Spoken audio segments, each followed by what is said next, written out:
Is Warhammer too expensive? Here's how to start without getting wrecked. Warhammer is not cheap, but most new players make it way more expensive than it needs to be. And I don't mean that in a judgmental way, because honestly, this is a hobby built to tempt you from every single angle. You see a cool army, then you see cooler characters, then a massive tank, then a box set that looks like it was personally forged to ruin your paycheck. But the real problem usually is not one expensive box. The real problem is buying random models, random paints, random tools, and random units before you even know what kind of game you want to play. So in this video, I'm going to help you start Warhammer without getting financially hit by a Bane blade. We're going to talk about what to buy first, what to avoid, where to find better deals, and how to enjoy the hobby without your wallet getting tabled to turn one. Games Workshop has officially revealed a new edition of Warhammer 40k, and that makes this even more important. New edition hype is dangerous because every box starts looking urgent. But most beginners don't need urgent, they need a battle plan. Warhammer is expensive, but bad buying makes it worse. Let's just be honest, Warhammer costs money, and Games Workshop is constantly raising the prices, which is ridiculous.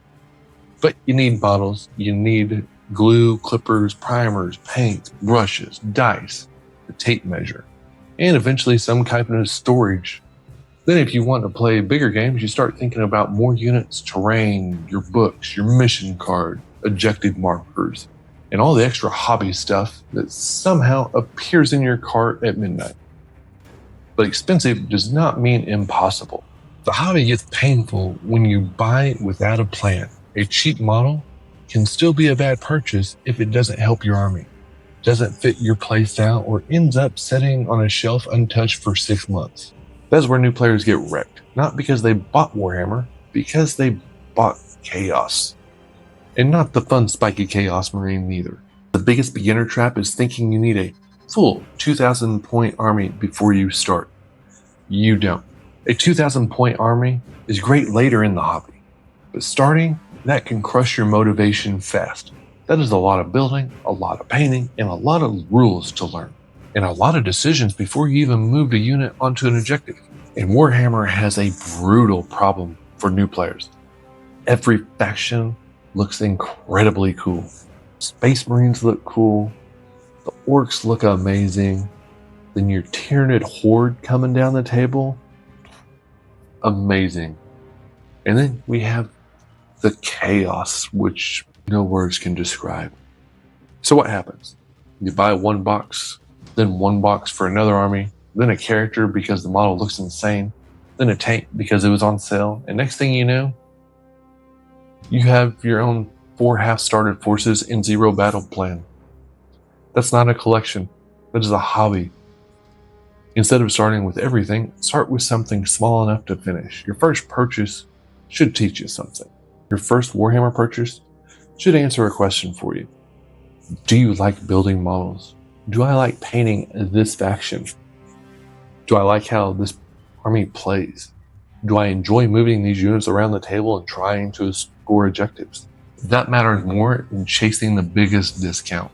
A starter set can be great. A combat patrol can be great.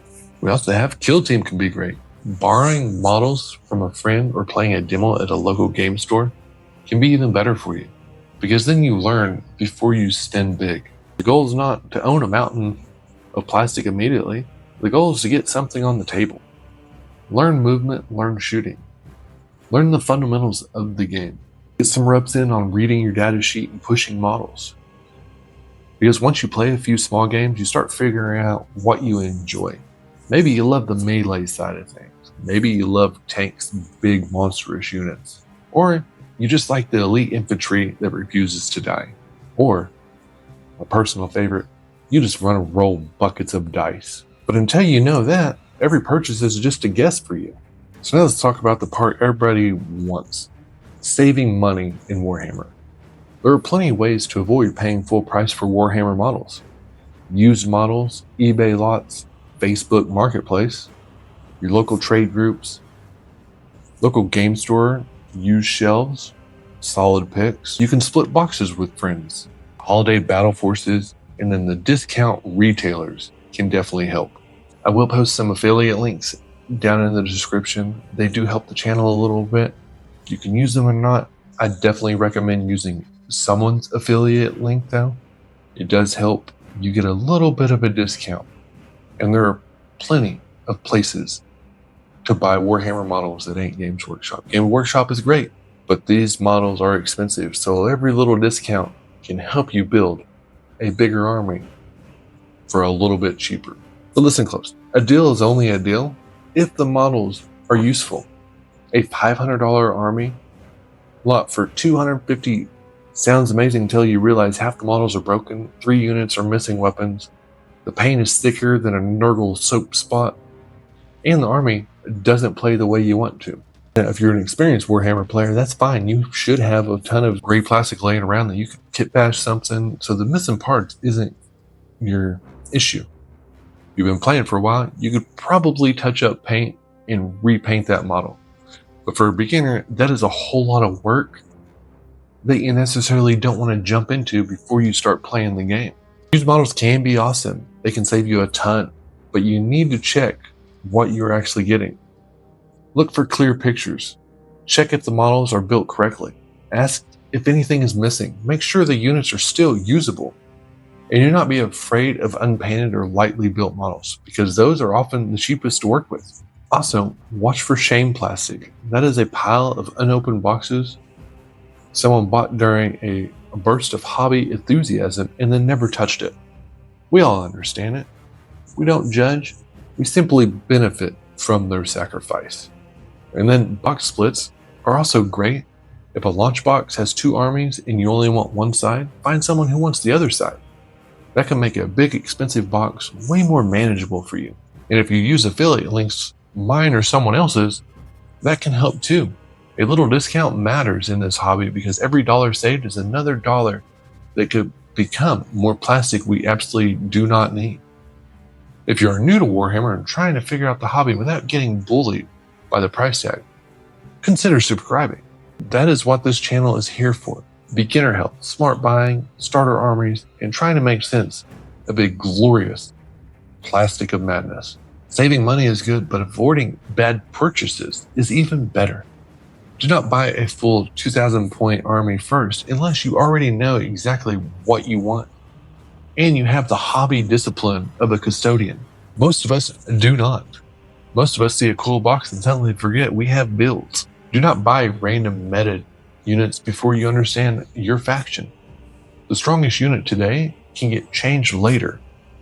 And if you only bought it because the internet was telling you it's high on points, you might enjoy using it once its points are affected and that unit is a lot harder to field. Do not buy a giant used army just because the seller says it's great value. Ask what units are included. Check what is built. Check what is painted.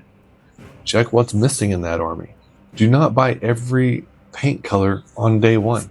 You need enough to start, not enough to open a small hobby store in your kitchen. You need maybe 5 paints, tops. Probably 3 paints, a wash, and a base. Something like that. Not too terrible. And don't buy expensive terrain before you have models to actually play with. Terrain is important in this game.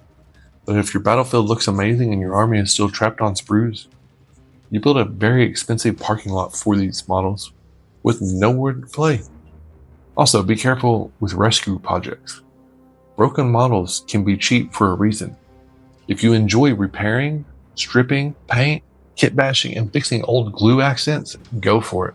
But if you're brand new, do not make your first army feel like a forensic investigation. So here's the buying plan I would actually use. First, pick one faction you truly like, not just the strongest faction this month.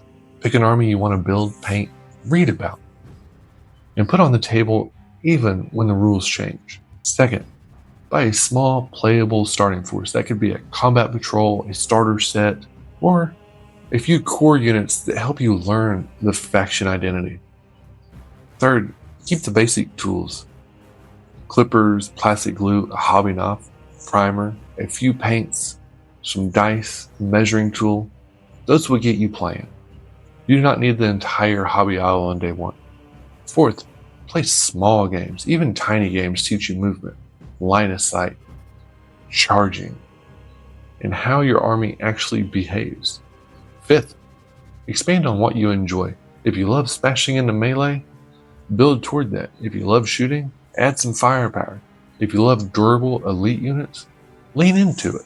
This is where Warhammer gets better. You stop buying random boxes and start buying an army with purpose. The new edition makes this advice even more important. A new edition is coming. Everyone gets excited. New rules, new mission, new detachments. We got new boxes. Hopefully, new model lines are coming in. But as a beginner, you do not need to chase every preview. Rules change, points change, missions change, detachments change. The model you bought only because it looked broken in one rules leak might be very normal by the time you finish painting it. So buy models you like, buy useful starting units, buy things that help you learn the game. And be careful with niche combo pieces that only work because one rule interaction everyone is talking about this week, because those usually get nerfed not too long after that. And now you got two models that you don't even want. The goal is not to freeze and buy nothing. The goal is to slow down, start small, and avoid panic buying unopened boxes because you're afraid of FOMO. You are not behind, you are just starting out. This is what Tabletop Nexus is here for. This hobby can be amazing, but it can also feel like walking into a game store and getting hit with 12 armies, 30 options, 5 starter options, one guy explaining a rule interaction. He's reading a forbidden script to you. So this channel is for people trying to figure out without getting lost in the noise. We're going to talk starter sets, army choices, combat patrol. We'll throw some kill team in there, buying tools, budget buying, and what is actually worth your time and money. I'm right there with you. I'm learning too. I'm building, I'm testing, I'm making mistakes, and I'm trying to help you avoid the dumb ones that I've made. So, is Warhammer too expensive? Definitely. It is absolutely crazy in the price for what you get. But it doesn't have to wreck you. There's workarounds to help you. The trick is to start smaller than your excitement wants you to. Pick one faction, buy a playable starting force, learn the game, use discounts wisely, avoid random army lots that look like they survived the Horus heresy in someone's basement, and the most importantly, new edition hype bully you into buying things you don't understand yet. If this helped, subscribe for more beginner Warhammer 40k videos. Leave a like to support the Blood God, and leave a comment to throw the algorithm off and help this mediocre channel grow. Next, I'd watch the video on which starter set or combat patrol is worth buying first, because that is where the money decisions start getting real. May your dice always roll hot.